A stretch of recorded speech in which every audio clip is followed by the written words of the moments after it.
Welcome to another episode. This is my brand new podcast, Behind Beliefs and Behaviors, Getting to the Root with yours truly, Dr. Maiysha. These first episodes are really just an insight into the journey of starting a new podcast. Some of you may have been listening to the Black Mind Garden, and even some of you may have in the past listened to Next Level Physicians Thriving Outside of the Box. And so you know that I am no stranger to podcasting.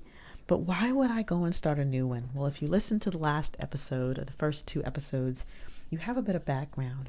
And as I said, these first few episodes are really just an insight and an introduction to where this podcast is going.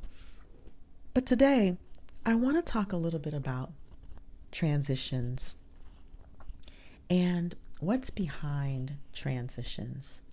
And I'll start by saying that I'll give you the punchline first, and then I'll backtrack and break it down. I think what's behind transitions is multifactorial. But for me, and for many people, and maybe people don't always recognize this aspect, is that what's behind transition is really completion. Now, in the first episode, I talked a little bit about completion and the fact that it's okay to acknowledge when something feels complete. But I think sometimes we miss completion and we maybe label it other things. And sometimes completion can come out of necessity, and sometimes it actually is created. So what I want to talk a little bit about is the created transition rather than the forced transition, because that's exactly how this new podcast began, is a created transition. As we go through our lives, we are always growing and expanding. We are always evolving. And sometimes the things that we're doing, the actions that we're taking, the paths that we're on, we outgrow. And when we start to notice, we don't always notice at first that we're outgrowing these paths. But if we listen to ourselves, listen to first our bodies, and you're going to hear me talk a little bit about, and if you followed me and if you've listened to the talks that I've done, if you've listened to my podcast, The Black Mind Garden, you know I talk a lot about the somatic intelligence and listening to our bodies.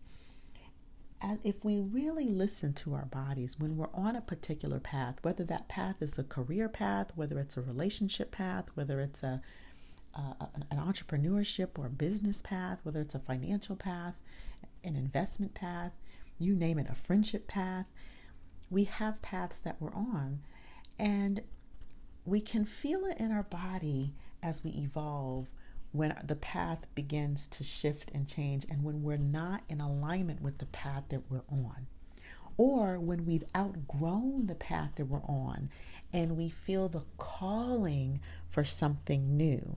Maybe it's the calling for something bigger, or maybe it's the calling for something completely different. But when we feel that calling, we can feel it in our body before our brain can process it. And so sometimes if we hang on to that path for too long, our transition will be forced. But when we recognize it early enough and we acknowledge it for what it is, we can take it like an object and examine it. And we can examine, is this a point of completion, or is this a point where it's time to level up on that same path? Because not everything is completion. Sometimes it's we're staying on the path and there's something that needs to happen to level us up to that next place of evolution, that next place of growth on the same path. Now that's still transition. It may not be a complete pivot. It's still transition. But sometimes when we examine whatever that is, that misalignment or that calling or whatever that thing is, we come to note that it feels like, you know what? I'm good. I'm complete. It's exactly what happened in my private practice. I ran my private practice for 10 years, and I knew that I was being called into something else. And I remember when I went out on maternity leave after having my son, and being out for that 8 weeks gave me the huge realization after I didn't miss it as much as I thought that I would. Even though I loved what I was doing in my clinical practice, when I left it, I didn't miss it. And it came to me, I think that I'm coming up on a point of completion. Now, I did end up practicing for 3 more years inside of that practice, because sometimes the transition takes time. It takes preparation. So just because you come to a point of transition or a point of completion doesn't mean you screech to a halting stop and pivot if you're creating the transition, right? Remember I said there's the forced transition and there's the created transition. So when you recognize it early, you recognize you're coming to that point of completion, you're coming to that point of transition, whether it's a level up on the same path or pivot to a different path. When you recognize it early, it gives you the space to prepare for the transition so that it feels smooth and feels workable and feels comfortable. And that is exactly how it's been for me in my transitions, in my career transitions. So yes, this transition to this new podcast is a created transition, because I feel the evolution and the growth in the work that I'm doing, in the impact that I want to make, in the message that I share, and in the communities in which I sit. And that is what is behind this transition to behind beliefs and behaviors. That's what's at the root. So this is the start of a conversation that's going to be expanded in multiple contexts. And I want you on that journey with me.